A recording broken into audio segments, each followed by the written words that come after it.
Assalamualaikum warahmatullahi wabarakatuh. Kami dari kelompok 4 akan menjelaskan tentang tutorial bagaimana cara menghitung masa subur dan menjelaskan tentang siklus menstruasi.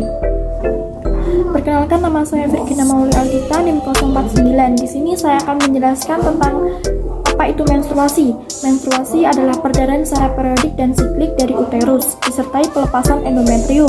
Menstruasi atau haid mengacu pada pengeluaran darah dan sel-sel secara periodik melalui vagina yang berasal dari dinding rahim wanita. Menstruasi adalah situasi pelepasan endometrium dalam bentuk serpihan dan perdarahan akibat pengeluaran hormon estrogen dan progesteron yang turun dan berhenti sehingga terjadi vasokonstriksi pembuluh darah yang segera diikuti vasodilatasi.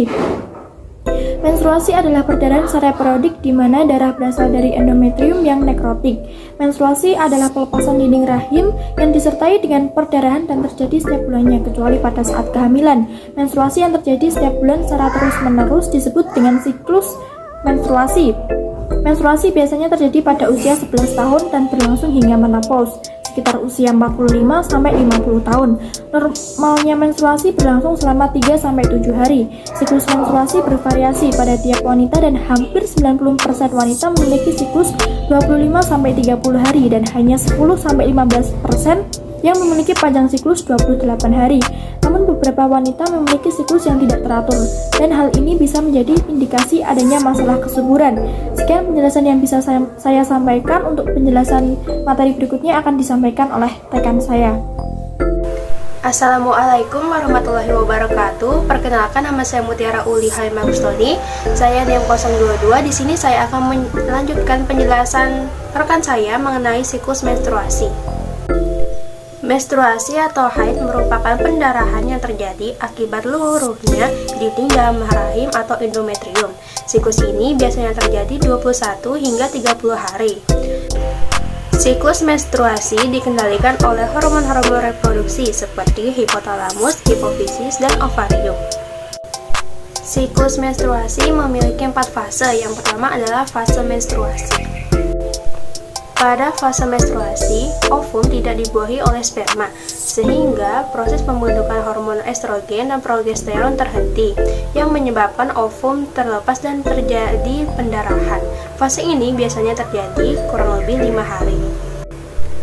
Yang kedua adalah fase praovulasi atau sering disebut juga dengan fase proliferasi, yang mana hipotalamus akan memacu hipofise untuk mengeluarkan FSH.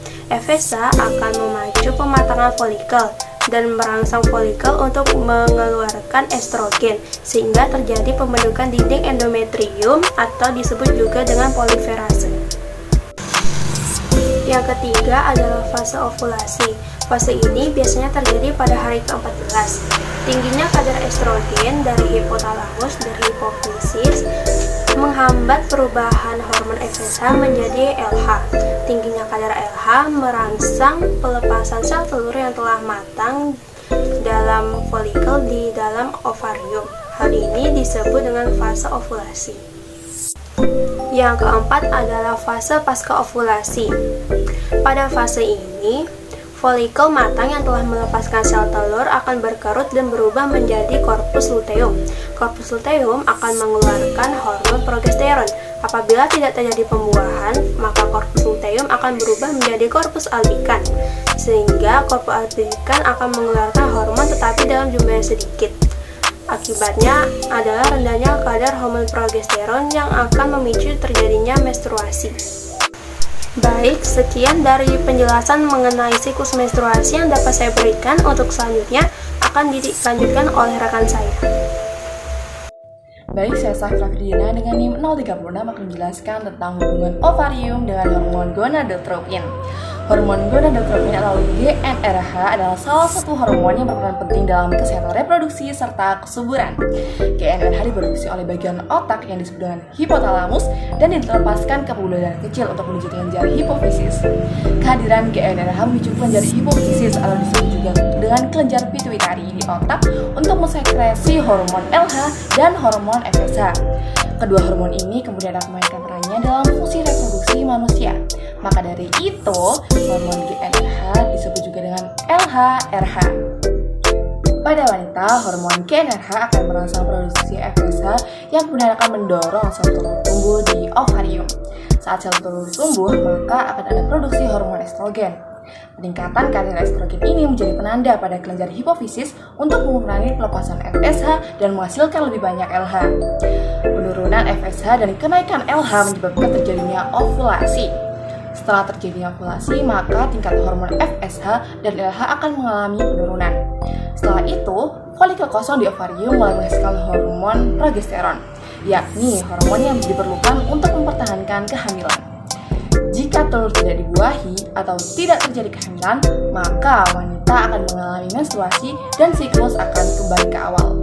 Sekian penjelasan dari saya. Untuk submateri selanjutnya akan dilanjutkan oleh rekan saya.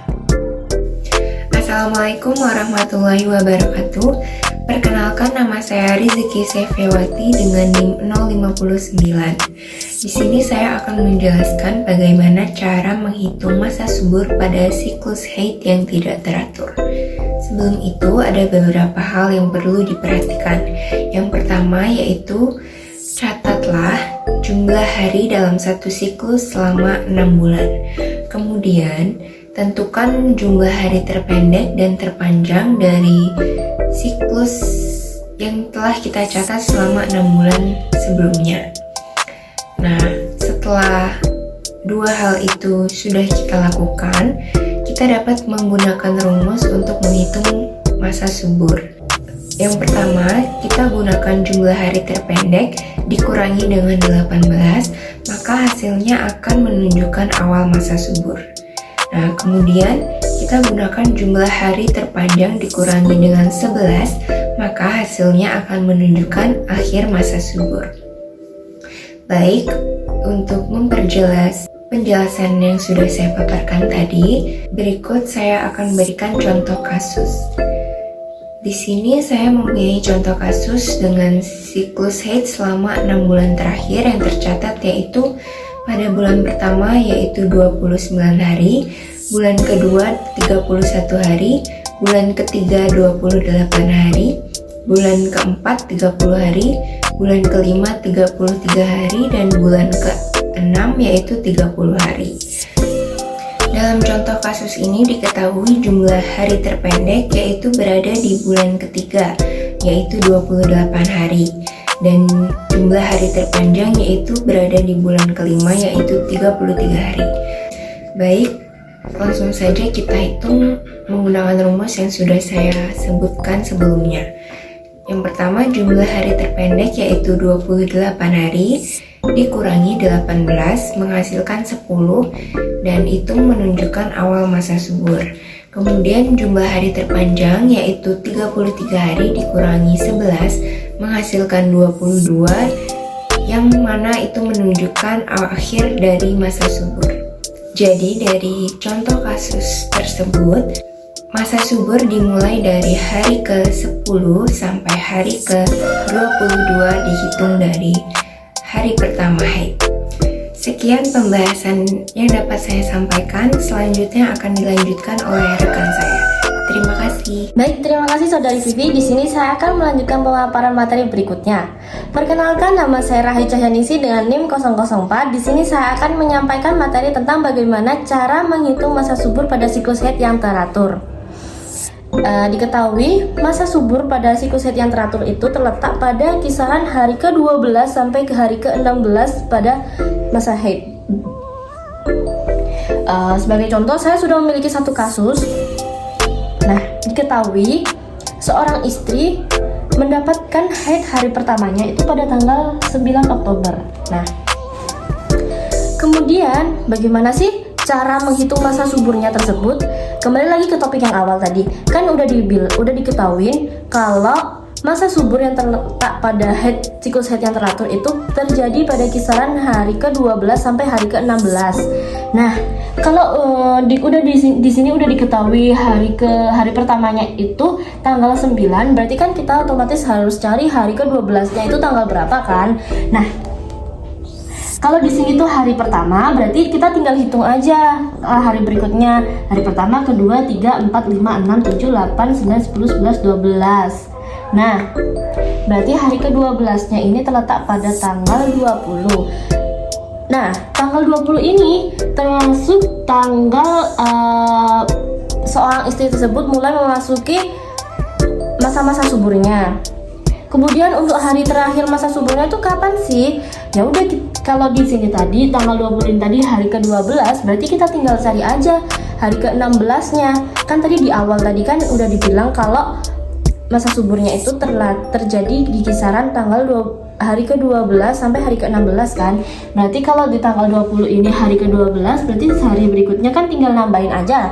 Berarti 12, 13, 14, 15, 16. Berarti pada tanggal 24 ini itu seorang istri tersebut berada di masa-masa akhir kesuburannya. Jadi hari subur pada istri tersebut itu terletak pada tanggal 20, 21, 22, 23, dan 24. Sekian materi yang dapat saya sampaikan. Saya sebagai perwakilan dari kelompok 4 kelas A meminta maaf apabila ada salah kata dalam penyampaian materi. Kurang lebihnya kami mohon maaf. Wassalamualaikum warahmatullahi wabarakatuh.